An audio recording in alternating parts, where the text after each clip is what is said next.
Like کریں، subscribe کریں، bell icon کو دبائیں تاکہ ہماری ویڈیو سب سے پہلے آپ کے پاس پہنچ سکے۔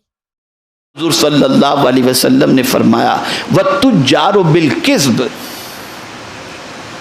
بزنس مین، تجارت کرنے والا جھوٹ بولنے کی وجہ سے جہنم میں ڈالا جائے گا اور بغیر حساب کے ڈالا جائے گا، اور اگر اس نے سچائی کے ساتھ تجارت کی تو مرتبہ بھی حضور نے عطا فرمایا۔ سرکار فرماتے ہیں جو شخص التجار الصادق الامین مع النبیین والصدیقین والشہداء، وہ تاجر جو سچائی اور امانت کے ساتھ تجارت کرے، قیامت کی دن وہ نبیوں کے ساتھ ہوگا، صدیق کے ساتھ ہوگا، شہداء کے ساتھ ہوگا۔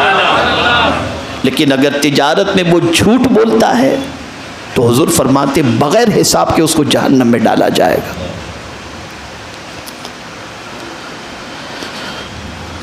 اور اسی لیے حضور صلی اللہ علیہ وسلم نے ارشاد فرمایا کہ جھوٹ بولنے سے مال تو بک جاتا ہے لیکن برکت ختم ہو جاتی ہے۔ تو وَالتُّجَّارُ بِالْكِذْبِ۔ ہماری ویڈیو کو لائک شیئر ضرور کریے۔